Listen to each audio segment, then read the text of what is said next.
그리고 근데 뭐 탈 사람도 좀 다 타고 사이즈는 거의 한 0.78 정도 나오는 파도 계속 들어올 것 같긴 해요. 평균적으로.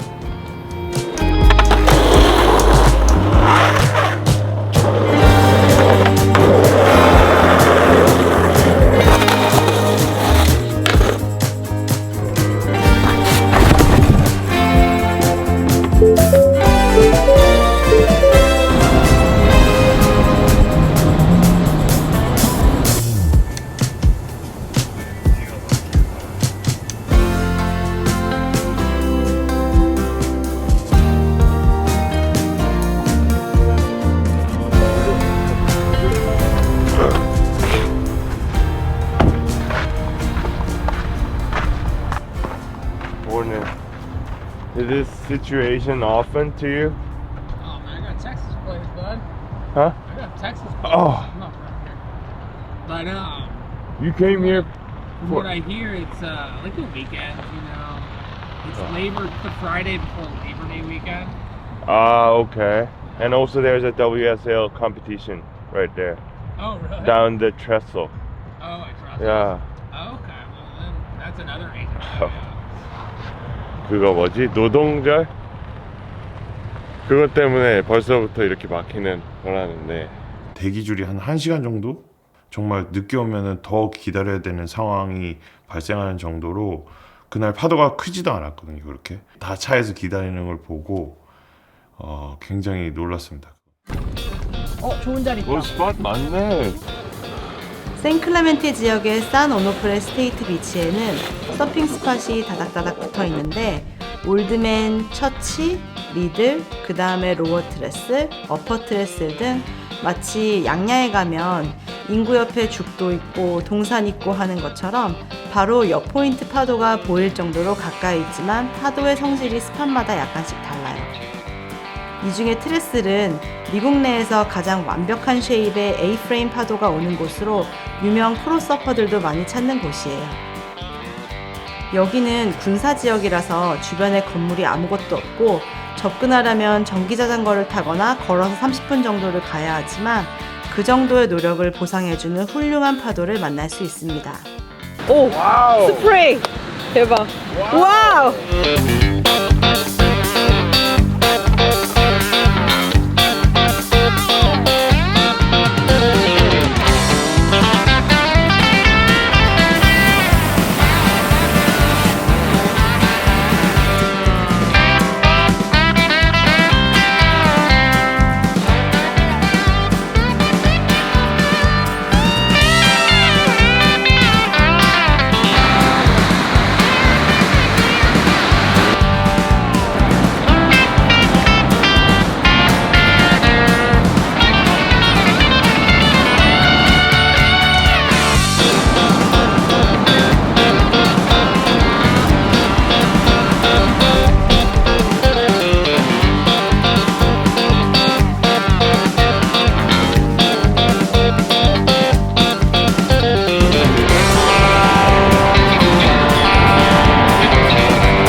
뭐 스팟만 가지고 얘기를 하자면 로어스는 일단은 지금 WSL 파이널 경기 때문에 굉장히 선수들로 많이 붐벼서 이제 피크는 하나인데 서로 다 타려고 하다 보니까 이제 찬스가 없었고 많이, 그리고 오늘 거기서 심지어 제가 찬스를 잡았음에도 불구하고 2번의 드랍을 당했고 똑같은 친구에게.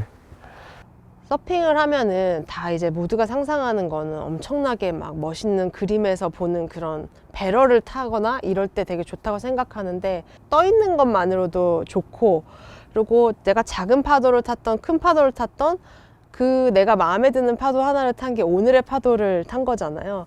그러면 이제 바다에서 그렇게 마음에 드는 파도로 타고 나온 서퍼들의 표정을 보면 정말 막 어린아이처럼 너무 행복한 그 파도 하나 가지고 그 값어치를 따질 수 없는 그 파도 하나를 탄 사람들의 표정에서 내가 또 막 행복을 얻고 소확행이라고 하는 그런 작은 것들에 또 감사하게 되고 그런 마음가짐들의 변화가 있는 것 같아요.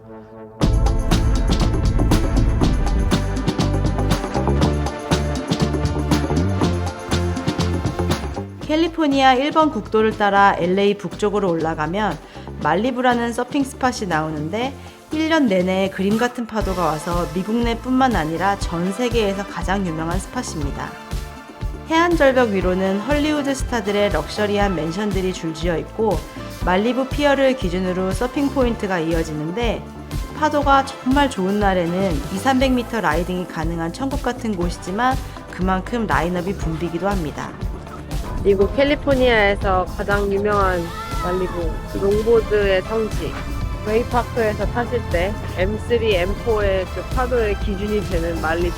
지금은 M1이 네. 끝없이 나오고 있어.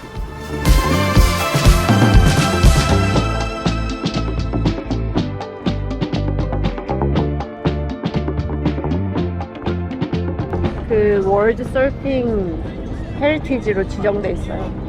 이 앞에까지가 이만큼 있어서 다른 것도 질 수 없고 보존되는 거지.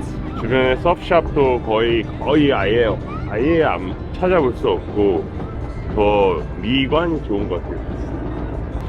물론 여기 어, 막 샵 좋아. 있고 샤워할 수 있고 이러면 편하지만 그냥 대충 옷 갈아입고 집에 가서 씻는 거지.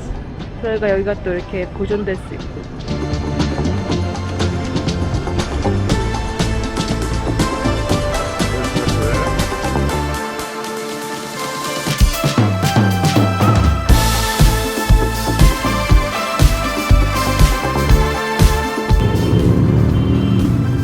이거 때문에 차 떨려가지고. 성공이 울렸어.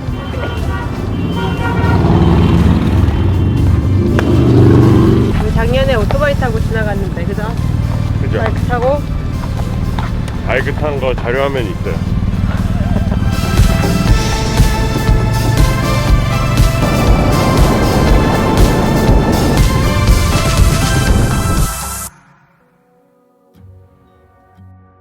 일단은 캘리포니아가 서핑의 고장이고 일단 가서 제일 먼저 느낄 수 있는 거는 이제 남녀노소 할 것 없이 모두가 서핑을 즐기고 있고 그 다음에 제가 차를 타고 운전을 하면서 이제 길을 갈 때 집들을 이제 슬쩍슬쩍 지나가는 걸 보면서도 우리나라에 이제 빨래에 널려 있듯이 막 슈트가 많이 널려 있고 보드가 거치돼서 말려져 있고 이런 그런 광경들을 많이 볼 수 있었어요. 그만큼 그 사람들의 생활에 묻어 있구나라고 많이 느낄 수 있었고 또한 이제 아침에 바다에 나가면은 뭐 어린아이 뭐 할아버지까지 그냥 아침에 다 같이 파도가 크든 작든 다 라인업에 나와서 인사하고 약간 우리로 따지면 아침에 그냥 조깅하듯이 나와서 한 세션 타고 본인의 생활로 돌아가서 하루를 시작하고 그런 게 너무 좀 부러웠어요. 일단 집 앞에 바다가 있고 뭐 그런 식으로 일정을 시작하는 것 자체가 너무 부러웠고 그 미국이라고 우리가 흔히 생각을 하면 정말 다양한 사람들이 살고 있잖아요. 다양한 인종, 뭐 종교, 정치적 성향. 근데 이런 사람들이 딱 한 가지로 뭉칠 수 있는 게 서핑인 것 같아요. 그래서 서핑이라는 어떤 유니버셜한 그런 언어를 통해서 사람들이 다 공감대를 형성하고 너 서퍼야? 너 뭐 오늘 파도 어땠어? 이런 질문을 던지면서 서로 그게 우리나라에서는 뭐 밥 먹었어? 같은 인사말처럼 대체되기도 하고 어떤 가게를 들어갔을 때도 그냥 뭐 오늘 파도 어때? 이라는 질문으로 하루를 시작하기도 하고 그래서 캘리포니아 사람들이 살아가는 방식은 굉장히 서퍼와 넌 서퍼로 어떻게 보면은 비유되는 것처럼 상당히 많은 부분이 서핑이라는 그런 공감대를 통해서 형성되어 있다라고 생각을 하고 해변에서 뭐 책을 보는 사람, 뭐 물놀이를 하는 사람, 낚시를 하는 사람 이 모든 사람들이 정말 바다를 다 공유하고 있는 그런 느낌이 들거든요. 그래서 캘리포니아 사람들한테 바다는 그냥 삶의 일부인 것처럼 보였어요.